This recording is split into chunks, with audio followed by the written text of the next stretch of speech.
A todos e perguntar se tem alguém vindo à casa hoje pela primeira vez. Seja bem-vindo, desde já sinta-se acolhido pela casa, pela espiritualidade amiga, e ao final da reunião, se tiver alguma dúvida, quiser conversar alguma coisa, estaremos aqui, tá? Hoje nós teremos como tema Justiça Divina. E quem vai nos falar é o Paulo. E antes do início da palestra, nós vamos ler aqui do livro Fonte Viva, Psicografia de Chico Xavier, pelo Espírito Emmanuel, a página que tem como título A Exemplo do Cristo. Aí atrás está todo mundo ouvindo bem? A exemplo do Cristo. Ele bem sabia o que havia no homem. João 2, versículo 25. Sim, Jesus não ignorava o que existia no homem, mas nunca se deixou impressionar negativamente. Sabia que a usura morava com Zaqueu. Contudo, trouxe-o da sobinice para a benemerência. Não desconhecia que Madalena era possuída pelos gênios do mal. Entretanto, renovou-a para o amor puro. Reconheceu a vaidade intelectual de Nicodemos, mas deu-lhe novas concepções da grandeza e da excelsitude da vida. Identificou a fraqueza de Simão Pedro. Todavia, pouco a pouco, instala no coração do discípulo a fortaleza espiritual que faria dele o sustentáculo do cristianismo nascente. Vê as dúvidas de Tomé, sem desampará-lo. Conhece a sombra que habita em Judas, sem negar-lhe o culto da afeição.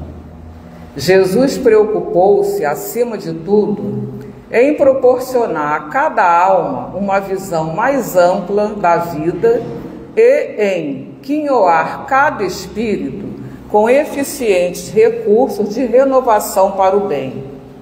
Não condenes, pois, o próximo, porque nele observes a inferioridade e a imperfeição. A exemplo do Cristo, ajuda quanto possas. O amigo divino sabe o que existe em nós.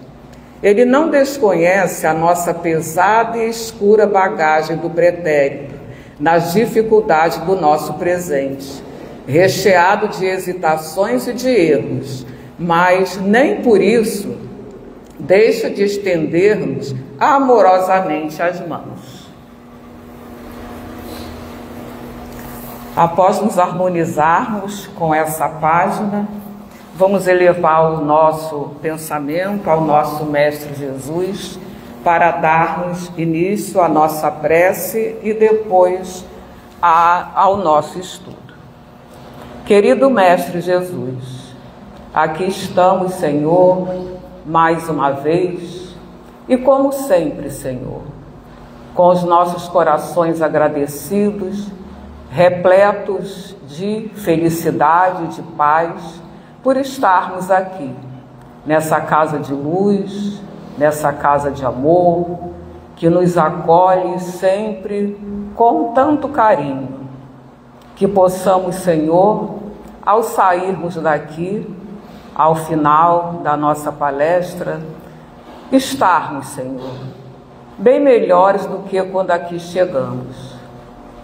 Que as nossas angústias, as nossas tristezas, as nossas dúvidas possam, Senhor, ser diminuídas, amenizadas, que possamos sair daqui fortalecidos e encorajados.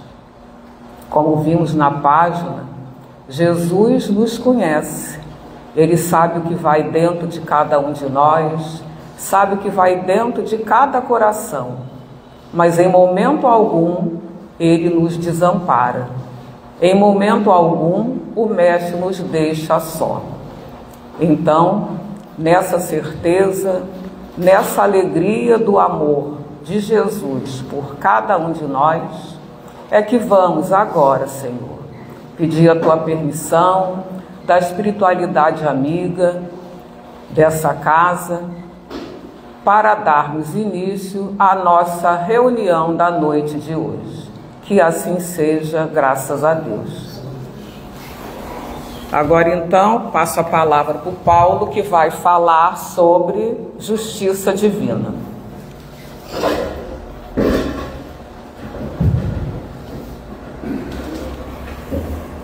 Bom, gente, boa noite a todos.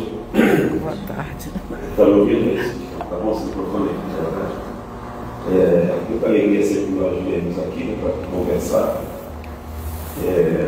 Na verdade está escrito palestra, não é palestra. Tá? Vamos participar com o estudo, acho que a melhor colocação dele é estudo. Né?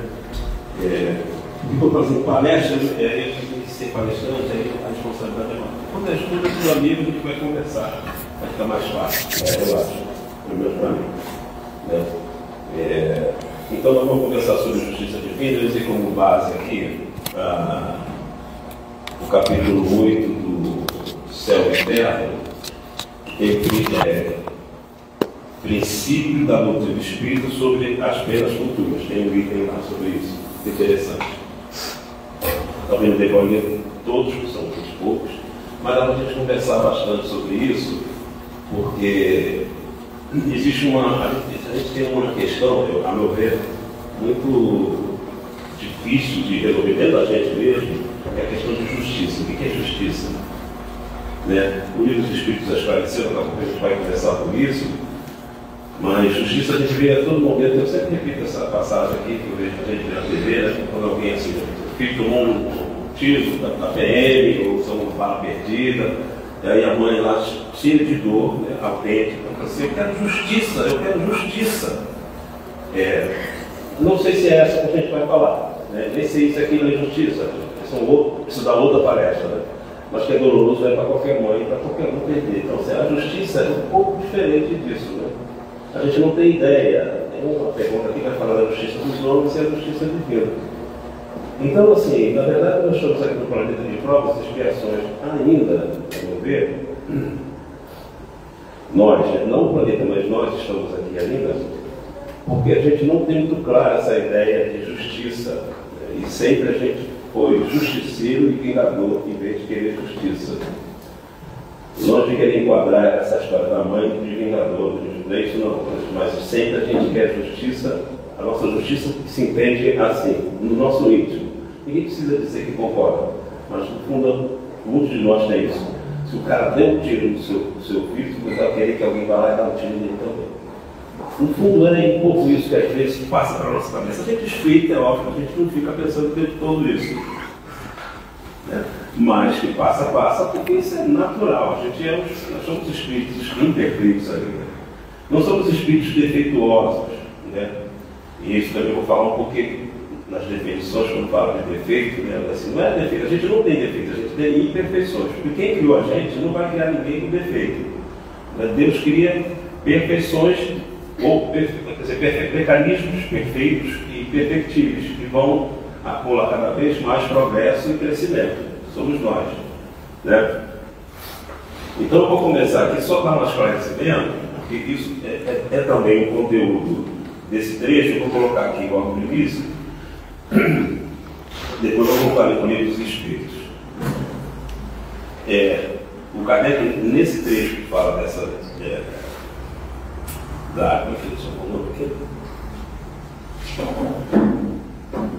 Código Penal da Vida Futura, é o nome do trecho lá, desse livro do Céu e Inferno. E ele começa a explicar a autenticidade desses documentos chamados livros da doutrina espírita. Né? Eu queria lembrar algumas coisas para aqui, só por curiosidade, eu escrevi aqui hoje isso aqui, mas não é para intimidar ninguém, por favor. Quem é que nunca leu um livro espírita? Aqui não só tem espírita, tá? Então fiquem à vontade. Quem é que nunca leu um livro da codificação aqui? Pode levantar o braço, por exemplo. Tá? Então, assim, tem pouquíssimas pessoas aqui, né? Mas normalmente nem todo mundo leu. As pessoas são simpatizantes, gostam, né? lê um, quando lê outro, leu quando era criança, leu no outro centro, depois largou, voltou. Os livros da doutrina espírita são livros que a gente lê sempre. Não é ficar lendo maquinalmente o tempo todo, mas assim, durante a nossa vida a gente tem que ler algumas vezes. Por isso que às vezes é bom e mais disciplinador, você está numa casa espírita, num lugar que você forçosamente vai ter sempre uma galerinha ali estudando. Às vezes você precisa dar um curso, ou às vezes não, você precisa mesmo para assistir e bater um papo. Porque sempre, como todo livro, não só os livros espíritas, todo dia que você lê, você acha coisa nova e vê coisas que não tinha visto ainda. Né? E os livros da doutrina espírita, como qualquer outro livro fundamental, doutrinário, a gente vai alcançar dentro do nosso nível de consciência. Como a gente está acrescentando cada vez mais consciência sobre o mundo, sobre a vida e sobre nós, toda vez que a gente lê o livro dos Espíritos, ou os livros da codificação, os livros de romance de André Luiz, nós vamos ver coisas que nunca vimos. E certamente nós vamos ver cada vez mais coisas profundas, que a gente não tinha nível para perceber.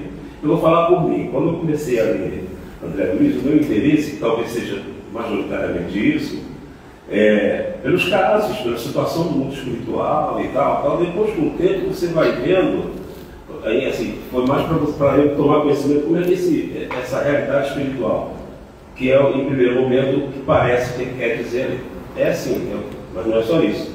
Quando você entra na parte evangélica e técnica das coisas, aí que começa, você vê o valor do André Luiz. O André Luiz usou, o André Luiz que é o mais conhecido, porque foi um espírito que falou pelo Chico, que escreveu pelo Chico,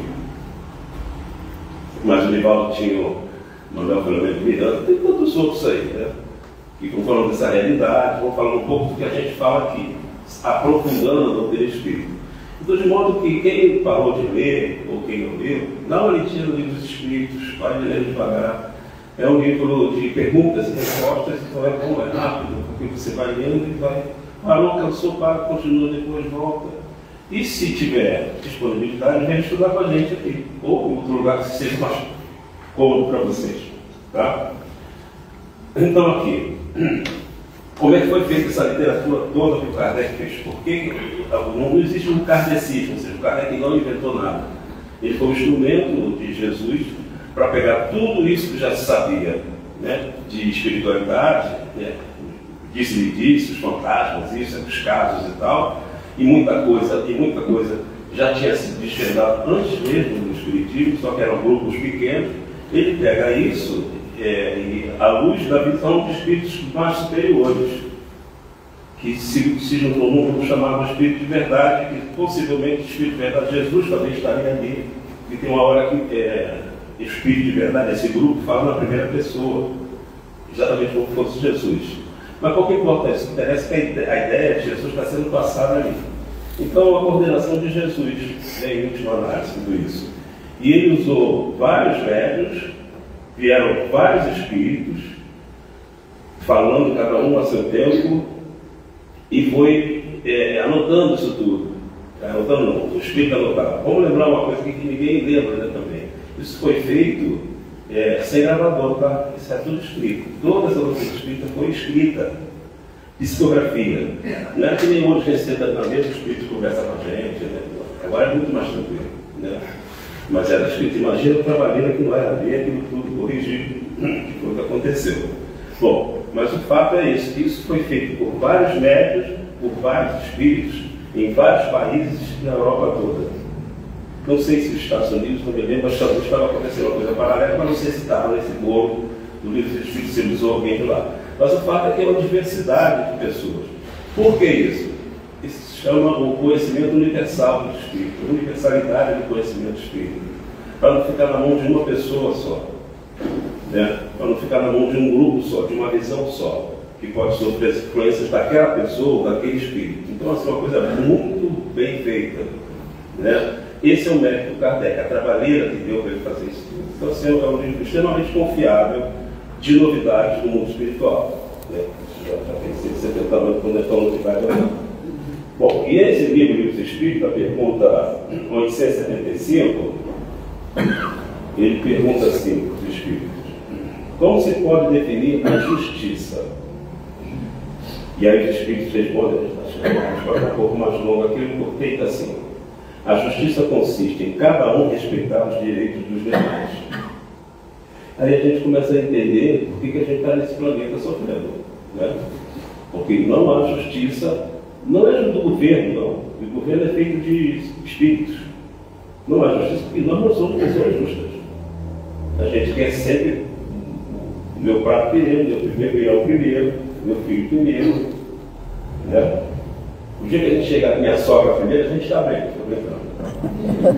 Minha sogra era maravilhosa, você fala. Mas assim, quando a gente estiver com alguém bem distante e acho que torcer para que ela seja realmente, né, aquilo lá como uma coisa boa, que é o que Jesus falou, perdoar os inimigos, amar os inimigos, é isso. Não estou chamando só de inimigo, mas parecido, né, para muitas pessoas. Desculpa aí pela gente. Então, é isso aqui. A justiça consiste em cada um respeitar os direitos dos demais. Isso é muito difícil. Gente, é difícil dentro da casa espírita. Porque a casa espírita não é feita de espírita, é feita de seres humanos. Houve um tempo que o movimento espírita achou que as pessoas que eram espíritas não eram seres humanos, eram pessoas acima dos seres humanos. Né? A gente ficava ali se vangloriando, né? As pessoas nos olhavam, olha, esse cara é espírita. Acabou isso, graças a Deus. Nós somos espíritos só. É uma opção, né? Uma opção de seguir Jesus. E tem aqui também a letra A, lição 175. E aí ele fala, ele pergunta assim, que é o que determina esses direitos? E aí lá no finalzinho ele fala assim, ó, na vida em particular, há uma imensidade de atos unicamente da alçada do tribunal da consciência. Então você tem os direitos pela justiça dos homens e os direitos divinos. A gente, na verdade, quando a gente fala assim, eu estou evoluindo, supõe-se que nós estamos nos apropriando e tentando usar os direitos divinos. E os direitos dos homens, a gente tem gente, tem advogado, né, para ver isso para a gente, tem livro, mas os direitos divinos, esse é o mais difícil. Então, às vezes, eu gosto de lembrar muito isso, e recentemente, gente, tem, sei lá, uns 8 anos, 7 anos, a gente estava estudando o Evangelho aqui, e eu tive um insight, né, desse site de Google, né, porque já deveria saber isso. Né? Quando fala assim, a justiça dos homens nem sempre pune o culpado, mas a divina sempre. E a gente não pensa, né? Por isso que eu estou falando, estou contando isso aqui, assim, para mim é uma surpresa, é isso que é a diferença.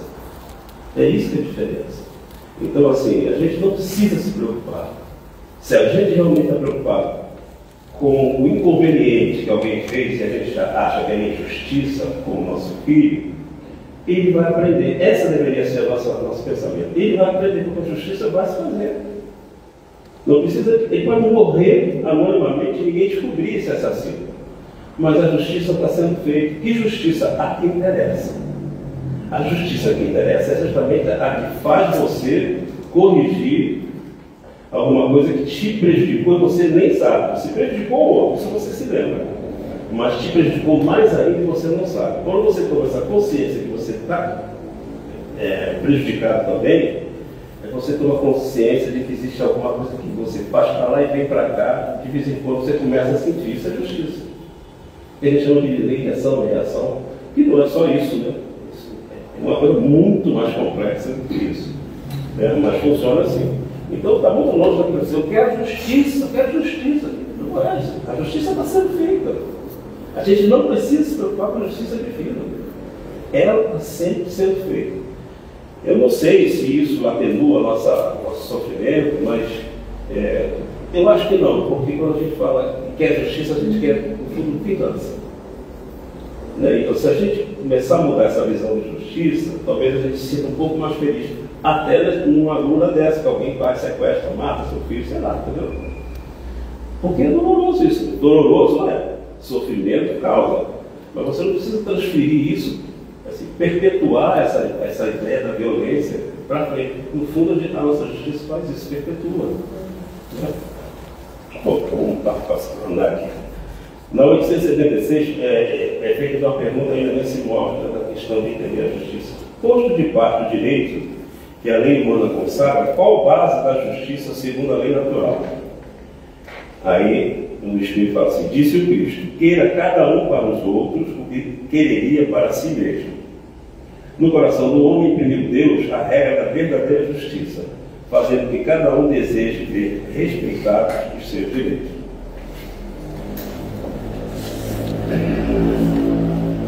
Essa dá para entender melhor, mas assim, você veja como é paradoxal a gente pensar numa justiça que não é justiça e entender isso daqui, né? Que eu quero para o outro é uma coisa que eu queria para mim. Por isso que a lei que Jesus veio simplificar, que amar a Deus acima de todas as coisas e ao próximo a si mesmo, existe o si mesmo.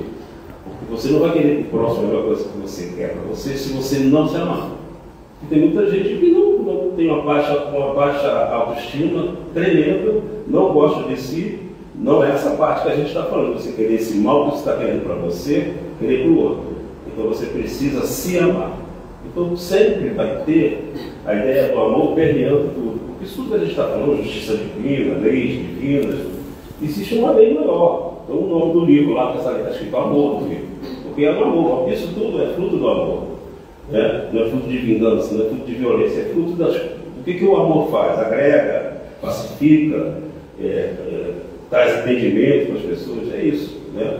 Então o olhar de Jesus sempre vai ser esse. Tem uma outra aqui. Qual seria o caráter do homem que praticasse a justiça em toda a sua pureza?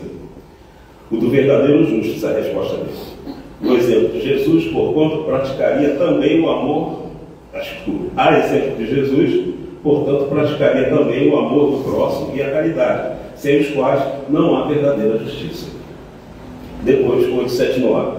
Qual seria o caráter do homem que praticasse a justiça em toda a sua pureza?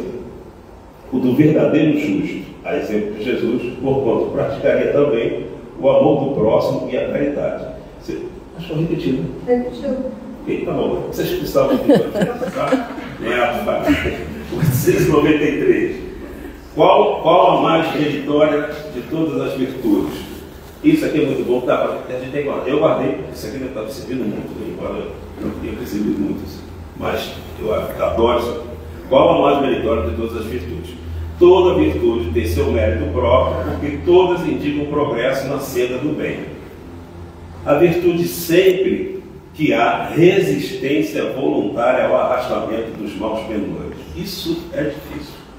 A gente consegue fazer uma dieta de alimentação, né? Que fará outras coisas mais graves que a gente vai colocando nas nossas costas. Então vou repetir aqui. Sempre que há resistência voluntária ao arrastamento dos seus pendores, isso é virtude. Não é resistência porque existe uma lei que proíbe, você vai botar o cinto. Não é resistência porque tem alguém olhando. É resistência porque você já construiu a resistência desde você.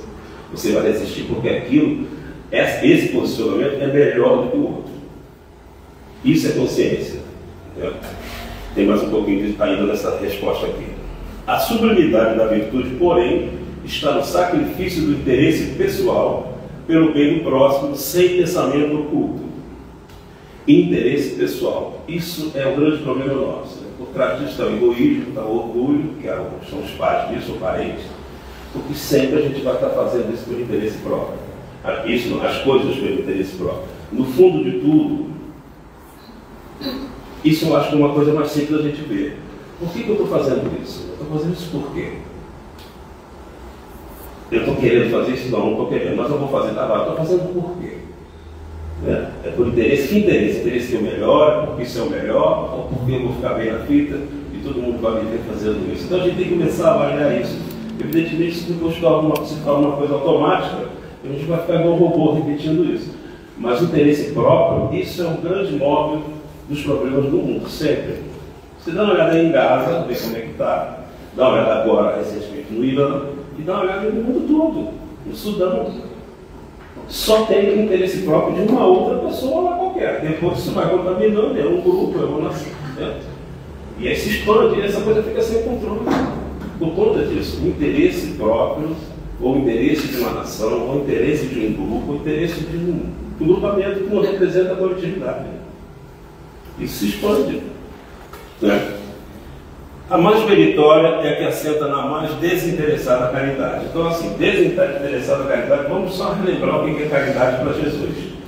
É o cara que faz caridade, é o cara que é indulgente, ou seja, não está valorizando, né, a parte incompleta do cara, a parte perfeita das pessoas, os defeitos, entre aspas, né, das pessoas, a parte ruim dela.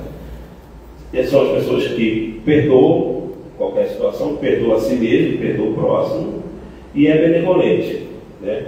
Não é duro, não é grosso, não sei lá, está sempre com o coração aberto para ajudar alguém, benevolente nesse sentido, né? Isso é caridade. E não está falando em nenhum momento de esmola, embora esteja embutido uma série de coisas, inclusive esmola, mas esmola é um detalhe da caridade. A caridade é muito mais ampla do que isso. A caridade fala de relação.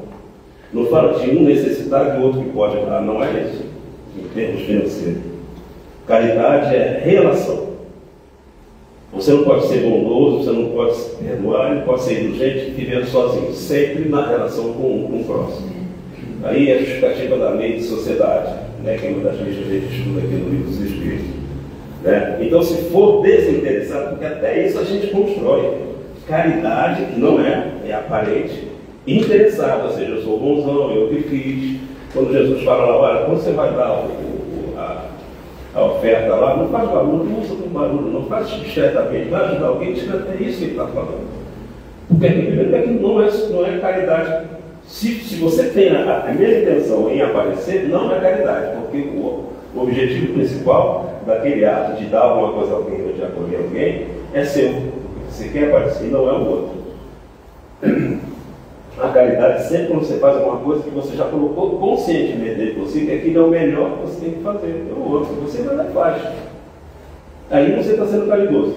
Quando a gente faz isso, a gente nem vai lembrar de ser chamado caridoso, porque uma coisa caiu no natural, isso é natural. É o natural da nossa relação no futuro, daqui, sei lá, 300 anos, a gente vai estar mais ou menos assim. Né? A gente vai melhorar, com certeza. Porque a lei de progresso, aí a gente vai falar daqui a pouco aqui. Bom,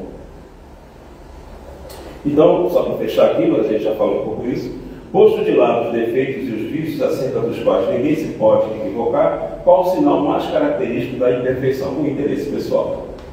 É isso. Então não vamos confundir interesse pessoal e eu querer melhorar como pessoa. Isso é sua obrigação, seu dever. Interesse é quando você tem alguma vantagem sua que você criou, pode ser até mentirosa, mas que você criou, de aparência, disso, daquilo, ou vantagem mesmo material, e está fazendo alguma coisa que aparentemente parece ser maravilhoso para quem está te assistindo fazer, mas o interesse não é no objeto em que está sendo beneficiado, o interesse é seu. Tá legal? Bom, esse a gente entra no assunto, né? Eu estou aqui na justiça por. Então vamos entrar aqui no Código Penal da Vida Futura.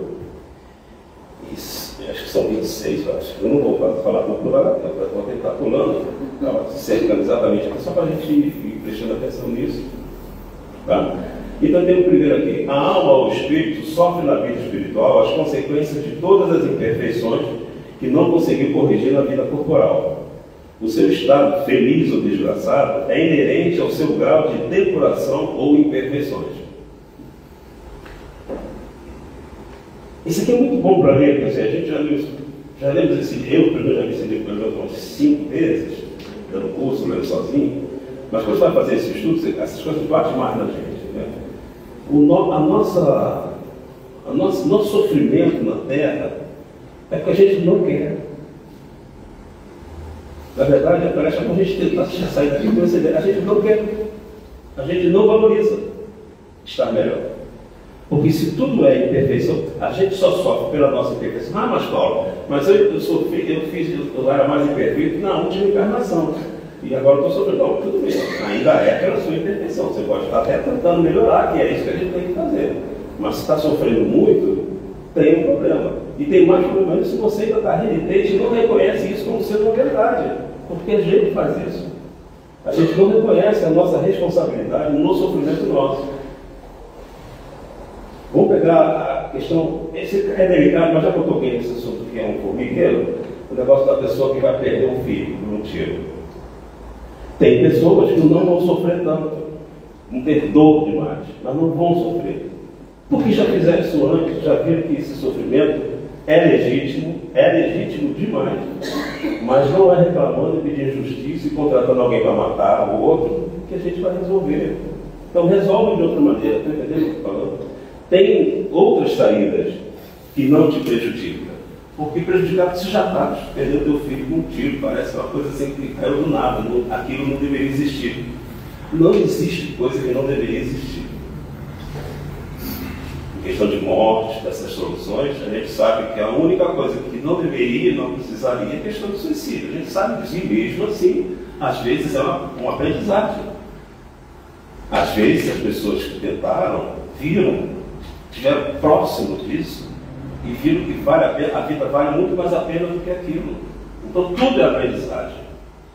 Até esse limite de desespero que a pessoa pode ter. Né? Então tudo é aprendizagem. E aprendendo, acabou. Então ainda assim é nossa responsabilidade. Se eu aprendi o máximo com aquilo que eu fiz, que quase que eu meto os pés pelas mãos, graças a Deus eu não consegui fazer aquilo.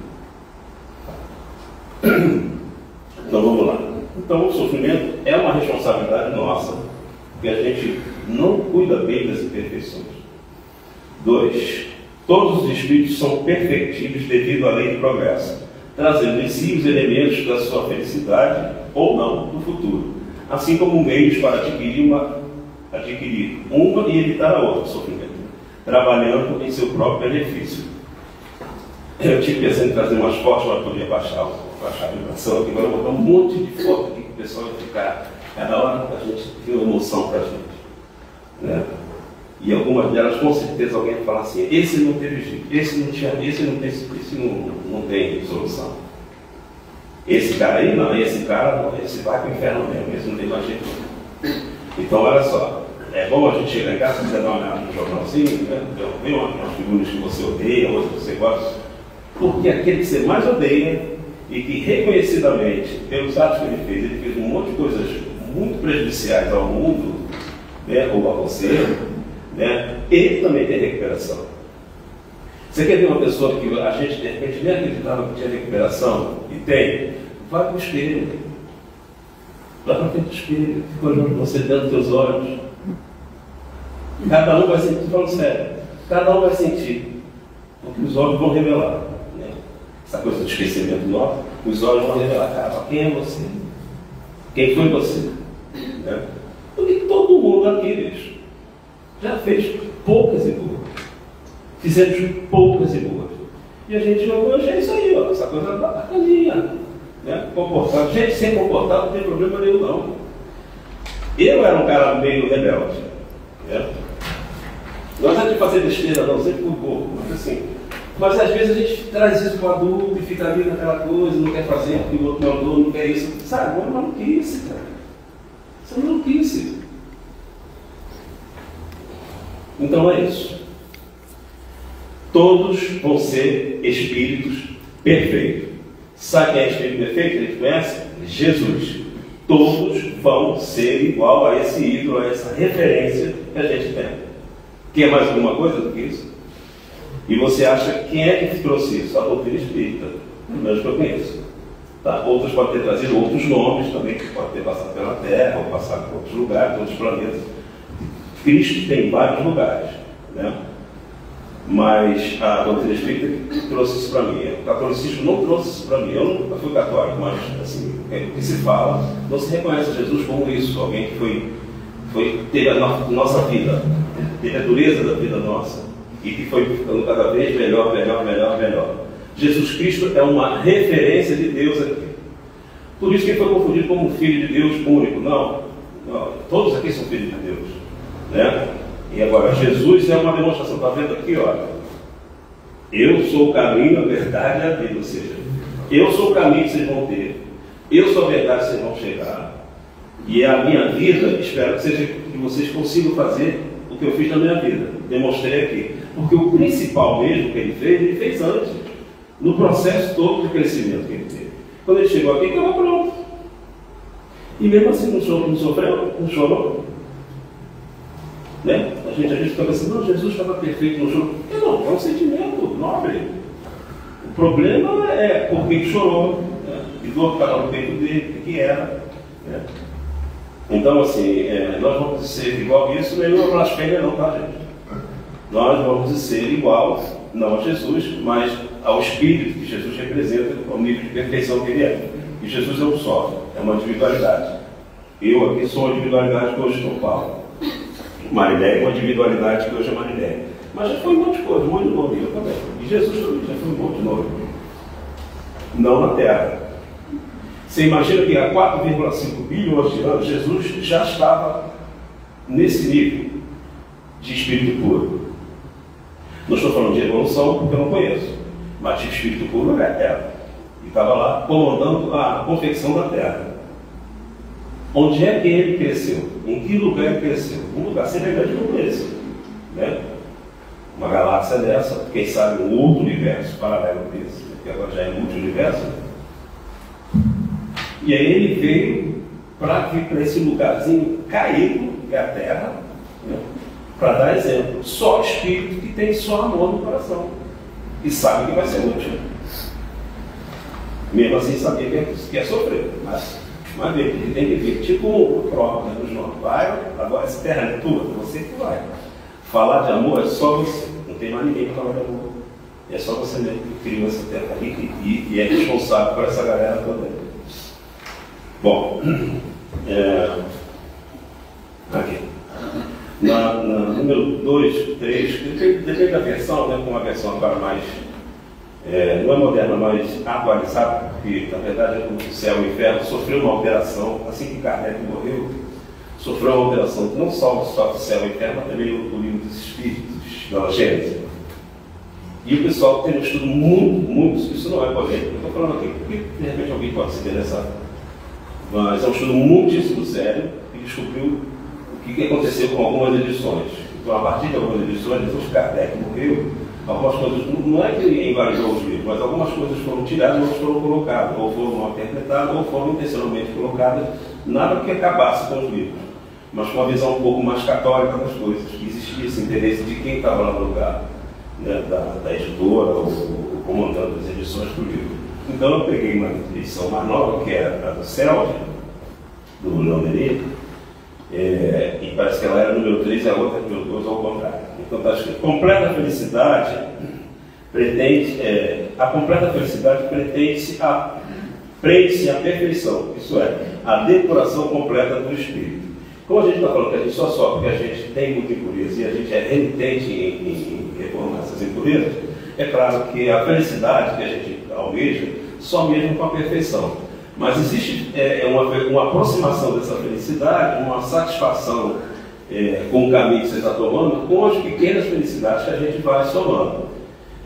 Gente, assim, aqui numa visão, eu falo, isso é muito chato, porque assim, tem pessoas que sofrem muito, que a vida delas estão muito duras. A gente não está negligenciando isso, não. Né? Eu acho até que reforça. Porque o movimento espírita falou isso, porque eu tinha parentes que falavam isso comigo. Falaram assim: não dá de mal para o mendigo, não. Ele está ali porque tem um motivo. Ele está ali. Você não tem uma visão espírita. Você nem entende que ele está ali por algum motivo. Mas você não precisa compactuar do sofrimento do cara. Pelo contrário, a nossa ideia aqui é exatamente atenuar o sofrimento do outro. Não interessa qual foi o motivo que ele está ali sofrendo. Isso só interessa a ele, porque a experiência vai ser dele. Né? Então, a gente tem que olhar assim, eu acho que é melhor a gente olhar, a gente talvez siga um pouco melhor, talvez, né? Olhando para o mundo e ver que as pessoas estão sofrendo, você tem que ajudar. Mas você sabe que não existe uma justiça no sofrimento daquela pessoa que está passando a vida. Ela não está no lugar de injusto, porque Deus existe. Se Deus existe, ninguém está sendo injustiçado. É difícil de entender isso? Mas eu acredito nisso porque é muito lógico. Se Deus é a inteligência suprema, né, a causa de tudo, nada acontece que não seja para a nossa aprendizagem, pelo amor que Ele tem pela gente. Você acha que Deus dormiu, deixou de amar quando teve algum massacre lá em Gaza? Não. Aquilo imediatamente serve muito para quem? Para as pessoas que estão passando lá e para a gente que está aqui parado, vendo na televisão dizimar um grupo de pessoas. Vamos pensar nisso. Né? a gente está convivendo uma grande chance de se indignar. Indignar não é se revoltar, né? Não é partir para cima, é pegar e arma. Não estou falando disso. Mas tentar fazer alguma coisa que consiga aplacar a dor de um grupo grande de pessoas que não estão sofrendo injustiça. É difícil isso, né? É difícil. Os injustos são essa galera que faz isso tudo. Quem está sofrendo não é vítima. Isso que é difícil de entender. Não é vítima. É um sofredor. Como qualquer outra pessoa que está sofrendo num outro caso. Então o nosso olhar tem que mudar muito. Eu estou falando com base racional nos textos, tá? Por exemplo, eu sou bonzinho, não sou não é isso, não, mas eu acho que os textos são para isso, para a gente, nesse momento, pensar nisso. Ou vocês acham que está acontecendo isso tudo no mundo? Para quê? Por que a comunicação ficou tão clara para todos nós e a gente pode ver ao vivo o sofrimento de todos que estão à distância da gente? Por que isso está acontecendo? Isso é plano de Jesus, não um ataque, não um morticínio, não é isso. Mas a visibilidade disso, Jesus só deixou acontecer isso agora, porque é final dos tempos. É final dos tempos. Se você foi cultivando o amor no teu coração, é óbvio que você não vai ficar parado. Volto a falar. Não é ser violento também, não é isso. Vai fazer alguma coisa. Tem pessoas fazendo um monte de coisas por aí. Né? Ela vai ajudar de alguma maneira. Se mostrar inconformado, para engrossar o calo das pessoas que entenderam que o amor é que vale a pena, não a violência. Né? E, assim, a gente está passando isso aqui perto de casa. Né? É na favela, é aqui, é na rua, é na família, que se conhecem. Todas essas violências estão muito próximas da gente. E ainda tem na televisão. Ah, mas eu não gosto nem de ver, né, isso, porque isso baixa. Sim, eu sei, eu também acho assim. Mas a gente tem que superar isso. A gente tem que saber para poder se indignar, o teu coração amolecer, para você poder continuar ajudando, ou começar a ajudar, no caso. Né? Então é isso. Não existe ninguém sendo injustiçado. Não tem. Senão Deus dormiu. É muito difícil entender isso sim. Não precisa concordar comigo não, tá? Então vamos lá aqui.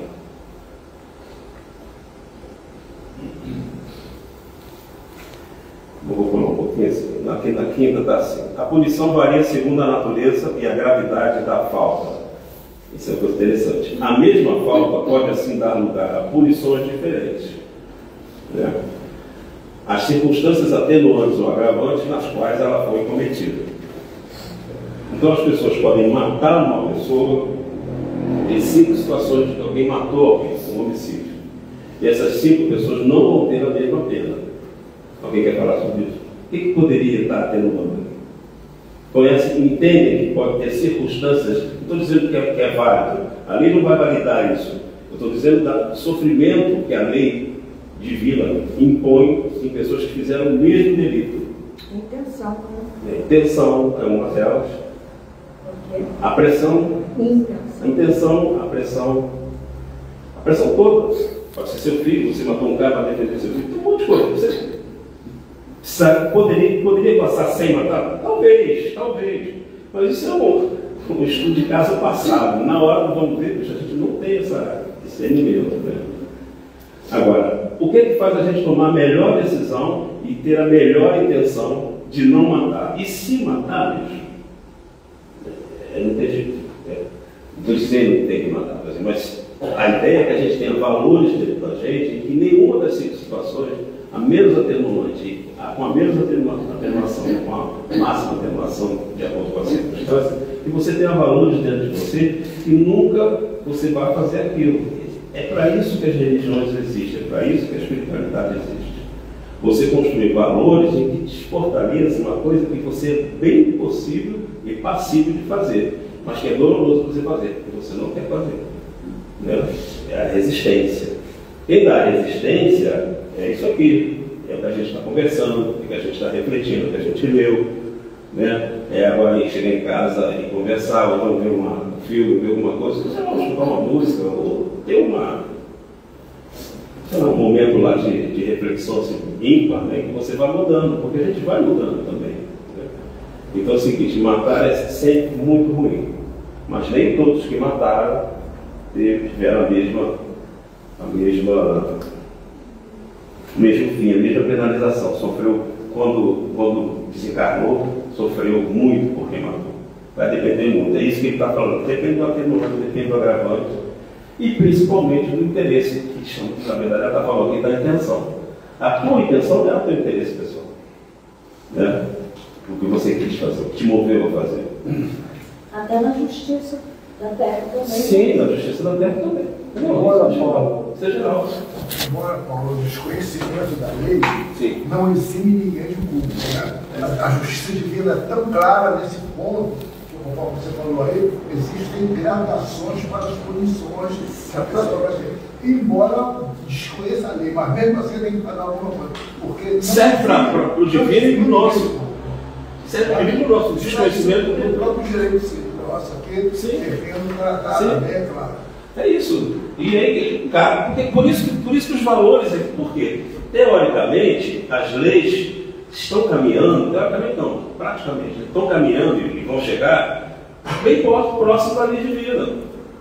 O direito do homem vai caminhar nessa direção. Se nós vamos nos purificando, ficando pessoas melhores, mais puras, as leis que nós criamos aqui vão ser muito próximas das leis divinas.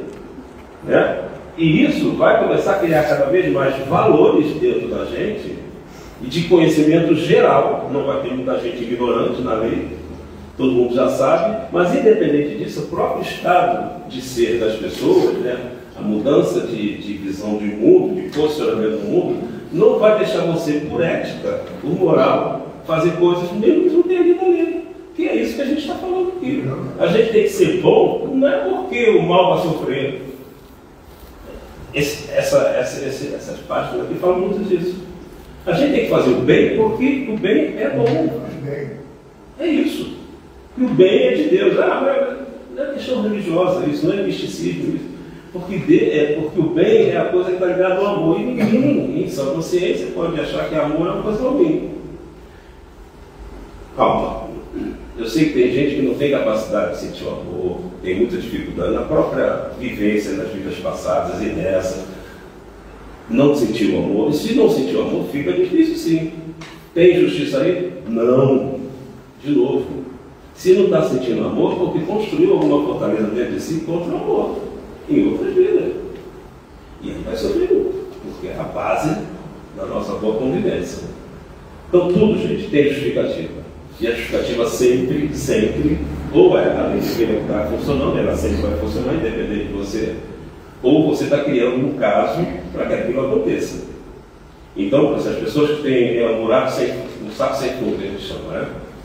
A gente agrada, a pessoa sempre acha que está sendo agradado, que não é amado. Isso está cheio, porque a gente está no final dos tempos. A gente está aqui justamente para ter essa chance de amar alguém, ser amado, se deixar ser amado. Né? Agora, quem criou essa resistência? Deus não foi. Nós fomos criados por amor, com plena capacidade de sentir o amor. Porque é isso que nos eleva, isso que nos joga para frente. Se eu não tenho capacidade disso, estou confundindo o amor com o namoro, com o marido que trai com outro, que não é exatamente amor que a gente está falando. Então, mas isso começa por aí, para as coisas bem terrenas. Eu contar casos assim, não é caso, é caso que a gente fala, pô, que ouve para mim, não, mas eu sempre namorei isso, sempre casei, confiei, não sei o que, sempre casei, dei tudo para ele, eu não quero mais saber de outro. Estou botando uma coisa bem terrena agora, estou saindo do amor, sobre uma coisa bem. E a pessoa para, não quer mais saber de ninguém. Como isso? Não pode. Né? Foi um problema que ela teve ali. Tem que sempre gostar. As coisas evoluem. Ela tem que evoluir, se ela conseguir entender direito. Sabe quem tem que contar uma coisa assim, talvez vocês não saibam. Pombagira tem muito nessa situação. Essas entidades Pombagira são pessoas comuns como a gente. Né? Mas muitas delas, não estou dizendo que elas são ruins, nem são boas. São seres humanos. Pode estar fazendo coisa errada, como aqui também pode ter gente fazendo coisa errada, e pode estar fazendo coisa boa. Mas a Pombagira tem uma função, um arquétipo de pessoas que são mulheres que se desiludiram com o homem. Então, por isso que às vezes, ou pelo contrário, tem um outro lado, fomentam o lado que elas estão valorizando. Então, é um arquétipo, uma maneira de tentar ajudar ou prejudicar o outro, embora pelo lado de quem está olhando com a gente, digamos assim, vai estar ajudando, nós não. Né? Então você vê que criou-se um arquétipo. pessoas que não acreditam mais nesse amor e querem ajudar pelo interesse que o outro não se fixe muito numa pessoa, não use muito uma pessoa, não acredite no amor da pessoa. Isso é ruim. Isso eu estou falando uma coisa, gente, eu baixei o livro da questão dos nossos interesses, mas é para a gente entender. Agora, pense em coisas grandiosas do mundo, visão do mundo, que o amor faz falta. Imagina, né? A gente realmente, tudo isso vai ser feito cada vez mais desastroso para a gente. Então, se a pessoa realmente não tem... Eu estou falando disso porque eu tenho tido experiência muito grande na escola. Que a gente às vezes fala alguma coisa lá, imaginando algumas coisas. Muitos jovens assim, cara, esse negócio de amor, cara, não quer saber, cara, não acredita. O pai, a mãe é alcoólatra, o pai não sei o quê, o pai é bandido, estava preso. Não tem amor em casa, cara. Não tem como identificar o que é amor. Né? Identificar, primeiro que amor você não identifica, você fica satisfeito com aquela vibração que vem para você, o pai, a mãe. Mas se você não tem isso, você não vai nem reconhecer em outra pessoa. A vibração pode até chamar de amor, mas aquela coisa boa, você não vai sentir. Isso dá para curar? Óbvio. Né? Porque isso não é doença, isso é um estado que a pessoa adquiriu. E aí, voltando a falar da justiça, e isso é justo para ela. Por quê? Porque ela vai ter que aprender a valorizar isso. Provavelmente não valorizou no passado. Né? Provavelmente. Tudo isso é justiça de Deus. Então, vamos aqui. Isso aqui é muito interessante. Porque aqui na Terra a gente ainda tem isso. Assim. É o 6. Não há uma relação à natureza, à intensidade e à duração do castigo. Nenhuma regra absoluta, uniforme. Ou seja, não tem isso. Matou, duração são, sei lá, 100 anos nas trevas, não sei o que. Não tem isso. Justamente pela diversidade de motivações. As circunstâncias, tudo aquilo que a gente está falando aqui. Então não tem um tempo pré-determinado. Sabe por quê? Porque quem determina isso somos nós. Quem sente a infelicidade somos nós. É no reino de Deus que a gente fica afetado, na psique, no interior do nosso espírito, que a gente fica afetado, que sofre. O sofrimento moral que a gente sofre com algumas coisas, com coisas erradas que a gente fez, que são penas da justiça divina, quem está sentindo é você. E você que tem os instrumentos para ir se libertando disso. Ninguém tem esse instrumento. Vou falar de novo que o Miguel Couto fala aqui. Ninguém convence ninguém. Não é para convencer ninguém, é sensibilizar. Então, ainda assim, não tem tempo. Quem é que determina o tempo? Imagina, a gente é muito inferior, porque a gente nem leva isso em consideração. Eu determino o tempo que eu estou sofrendo. Porque é assim para qualquer situação. Gente, eu estou falando em tese, eu sei que tudo não é tão simples, tudo é muito duro. A vida toda é muito dura. Mas veja, nós construímos esse estado de ser. E tudo é duro. E tudo é difícil de passar. Deus não pensou nisso, não, eu acho. Criou porque é uma facilidade. É isso que essa pena fala. Você determinar quando é que você quer parar. Porque a ideia não é te castigar, a ideia é que você aprenda a não ter aquele sentimento, aquela intenção anterior que você fez as coisas. E aprenda que isso não vale a pena e que o mundo merece mais coisas, que os outros merecem mais coisas, que você merece mais coisas. A intenção é isso. Quando você chega nesse nível de consciência, acabou o sofrimento, acabou a pena. Né? Então não tem regra absoluta para as penas. Pena tal, uma tabela de pena, como a nossa aqui. A gente ainda tem isso, a gente tem que fazer isso mesmo. Sendo a justiça de Deus infinita, mantendo a conta rigorosa do bem e do mal que você faz, lá no final ele fala assim: o mais singelo mérito que seja perdido, que seja conseguido, né, vai fazer conta para você. E ele termina assim: mesmo nos mais perversos, porque é o começo do progresso. Então essa lei divina ela consegue medir um mínimo de melhora, né, para a coisa positiva que a pessoa tem. Menos a pessoa está mais encalacrada em dívidas e com sofrimento.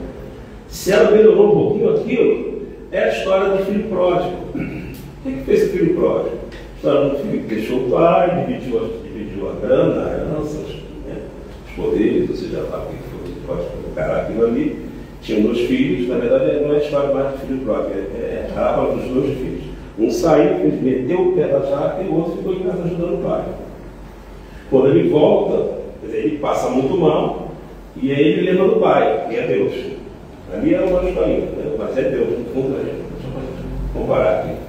Então, uma melhorinha lá já acendeu uma luz dentro dele e falou: caraca, eu estou melhor que meu pai, aqui está ruim. Estou errado, acho que eu errei. Aí volta. Quando Deus vê de longe, ou seja, está longe ainda da perfeição, está longe ainda. Aí vai lá correndo, Deus vai em direção, aí o pai, né, na história, vai em direção e abraça ele e traz para dentro de casa. E a história continua e a gente constata que um se arrependeu, está ótimo. Não vai fazer mais aquilo com certeza, mas o outro é um egoísta, está lá, por interesse. Não fez o que o outro fez, mas estava em casa por interesse. Então a gente aprende bastante com essa parábola dos 2 filhos, que antigamente falava a parábola do filho pródigo, né?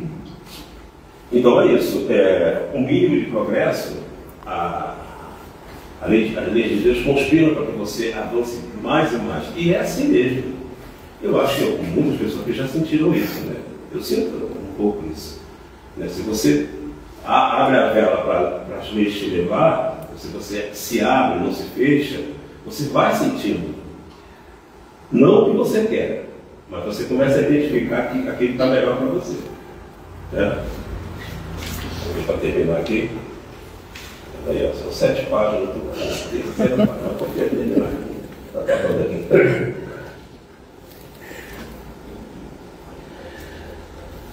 Só para a gente terminar.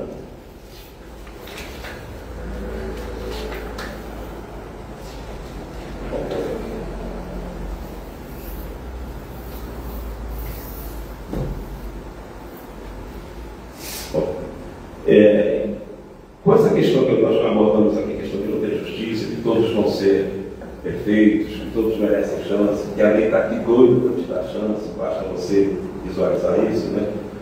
Fica claro que, não sei o que está escrito, não vou pegar o comentário que está escrito aqui para a gente fechar.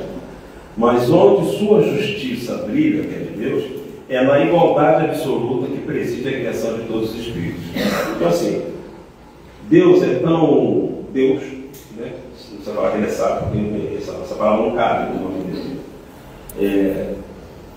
Ele mostra para a gente como a gente deve conduzir e ver o mundo com mais justiça, ou seja, o que é melhor, justiça nesse caso, como é melhor para você, para que todos evoluam harmonicamente, né? A igualdade entre as pessoas. Essa desigualdade que a gente está vendo não foi Deus que criou, né? Fomos nós mesmos, com a nossa impiedade, e nós mesmos, com as nossas diferentes capacidades que a gente foi largando por aí, coisa boa, e não foi aproveitando coisa boa, e foi ficando essa desarmonia. Sem contar, veja quantas variáveis tem, sem contar que cada espírito que está aqui agora nasceu em um momento diferente. É óbvio que teve menos tempo para evoluir. Então, está todo mundo junto, né? Mas a condição absoluta que ele está falando aqui de igualdade é que todos nascem simples e ignorantes. Então, assim, ninguém partiu com vantagem de nada. Nasceu, quando estou falando, nasceu o Paulo, o espírito foi criado, e a partir daquele momento que ele foi criado com muita individualidade para evoluir como homem e até chegar nessa compreensão racional, com mais consciência, ele partiu lá do zero. Se partir do zero, ninguém está sendo favorecido. Antigamente a gente achava assim, não, existem os anjos são outros seres. Esse livro trata muito bem disso. Eu estou falando de novo para quem não pegou, céu e inferno. Ele primeiro, nessa primeira parte, está terminando com isso aqui, com esse textinho que está terminando, e vai falar dessa mística na Igreja Católica, de céu, inferno, anjo, demônio. Né? Depois ele vem falando em entrevistas com pessoas que já desencarnaram, uns felizes, outros não, outros mais ou menos. É um excelente livro. Né? Todos eles são nós. Esse é muito bom, está nessa vibe do André Luiz. Entendeu? O André Luiz veio desvendar esse mundo. O livro saiu para veio desvendar com entrevistas, né, programadas para isso, pelo do Kardec. Todos têm o mesmo ponto de partida, nenhum espírito em sua formação é mais bem dotado que outros, nenhum que tenha sua marcha ascensional facilitada, por exceção, ninguém foi facilitado mais ou menos. Quem é que pode facilitar mais ou menos a sua marcha de ascensão? De progresso. Nós. O problema é que a gente não acredita. Mesmo que a gente, veja se não funciona isso com você, comigo funciona, estou tentando desvendar. As coisas que você vai ver que você já andou, que está melhor, você fica assim, não, mas eu acho que eu estou sendo uma visão distorcida também, estou querendo ser demais, né? Não é isso. É você reconhecer, se autoconhecer e ver que você andou. Não é para você se autoconhecer e ver que continua paradinho, não é isso. Porque se você fez isso, pode descer tudo, já não está naquele lugar que você está falando. Mas eu acho que a gente tem que ter um auto-reconhecimento que a gente andou. Porque isso valoriza a nossa caminhada. Tem que valorizar. É igual o garoto que chega com 10 e mostra a mãe. Está certo. Ele está se valorizando. Tirou um 10 lá e mostrou a mãe. É isso. E a mãe fala, pô, continua assim. Isso tem que funcionar dentro da gente. Sentiu que melhorou, fez uma coisa diferente que você não fazia e achou que isso foi bom. Valoriza isso. É valor para dentro. Guarda na caixinha. Porque isso vai cada vez mais ser o lugar que você vai estar mais acima para conseguir mais, subir mais, né? Que para terminar, aqui no finalzinho, vou encerrar com isso aqui para ver, está lá. O homem sendo livre não é fatalmente impedido nem a um nem a outro, nem a mal nem a bem. Tal é a lei de justiça divina, a cada um segundo suas obras no céu como na terra. Então, gente, eu acho que a ideia era essa, a gente conversou muito pouco, mas acho que foi o suficiente. Né? Eu acho que deu para a gente conversar e refletir. Vamos parar de culpar Deus, né? Vamos parar de se afastar de Deus, vamos parar de ser vítima. Não existe vítima. Né? Existe algozes, né? Porque a gente não acredita na gente. A gente tem um trabalho muito grande aí, de 2022 para cá, sobre autodecisão. A gente trabalha com isso, sobre autodecisão, a gente estuda isso. Né? Porque o principal que está acontecendo entre a gente é a autodecisão, ou seja, não tem o espírito externo, somos nós mesmos que nos sabotando, somos nós mesmos que não acreditamos na gente. Onde é que está a gênese disso? O mau uso de Deus. Eu acho que se a gente começa a ficar só nessa ideia de quem é esse Deus, não de que é, mas o que isso significa para a gente, a grandeza disso, a gente vai sempre se dando importância, porque a gente foi criado por ele. A gente poderia não estar aqui e não estar em lugar nenhum, mas foi criado por ele, então a gente é importante. Né? Então que a gente consiga estar sempre, cada momento que a gente assistir palestra, ou principalmente estudar, conversar, participar de cursos, que a gente vá melhorando esses valores nossos como pessoas importantes. Somos importantes. Aliás, a pessoa mais importante somos nós. Isso não é egoísmo.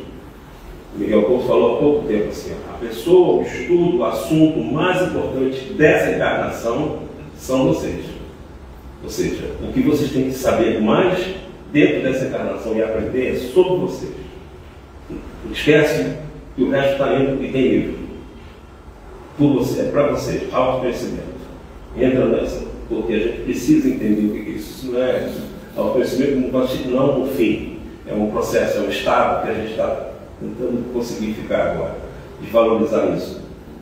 E parar de conhecer o mundo para fora e conhecer para dentro, porque quem fez o estrago todo do mundo foi o que estava dentro, não são as coisas de fora. Falou? Valeu, gente. Falou. Dá 2 minutinhos para falar uma coisa. Todos nós aqui, com certeza, todos nós, já ouvimos esse tema, justiça divina, algumas vezes, dentro dessa sessão científica. Isso é um fato. Tudo que você falou foi muito claramente colocado e a gente agradece até por isso. Outro dia, eu estava com o meu rádio, o rádio estava sintonizado. Outro dia eu estava com o rádio para tocar, sintonizado numa determinada estação, e um líder religioso tinha feito uma palestra que eu não ouvi, que eu peguei já depois da palestra. Ele fez uma palestra lá que, pelo que eu entendi, foi uma palestra bem colocada, bem arrumada, de fácil entendimento para aquela plateia, aqueles assistentes dele. E depois da palestra, aí foi o momento que eu entrei.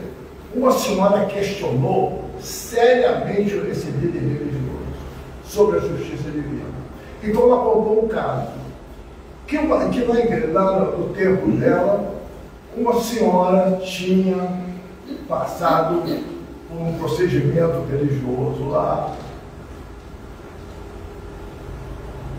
foi agraciada, segundo ela, pela justiça divina.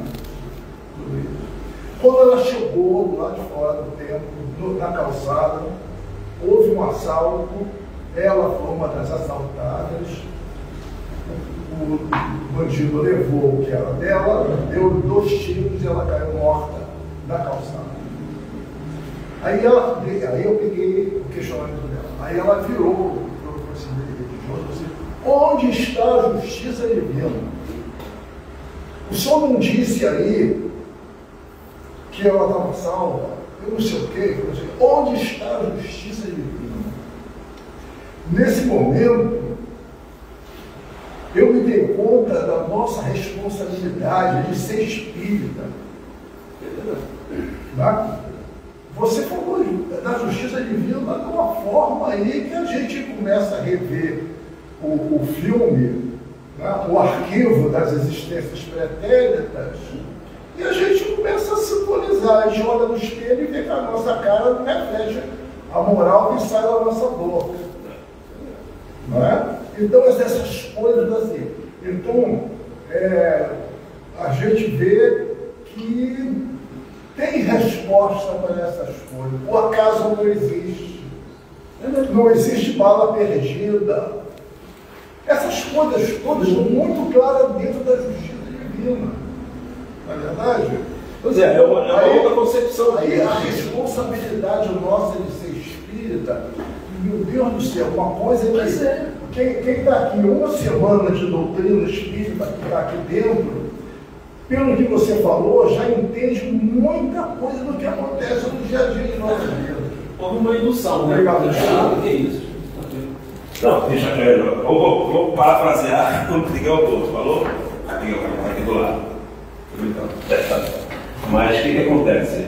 A gente aqui é um indutor. Não quer dizer que eu faço isso, mas que é verdade que a gente está falando. Você fala, vai estar dentro do coração de cada um, assimilar o que pode assimilar, porque ninguém convence a ninguém.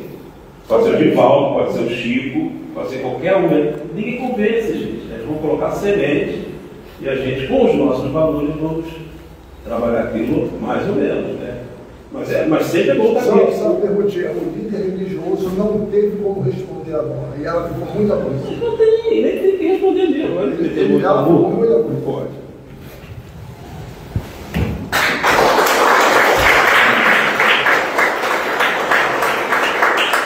Agradecemos ao Paulo pelas reflexões que nos trouxe.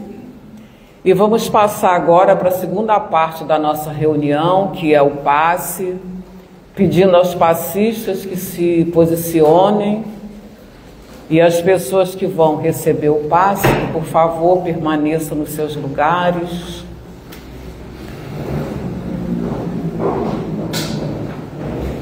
Tem pouco passista. Vou dar passe. Vamos ver.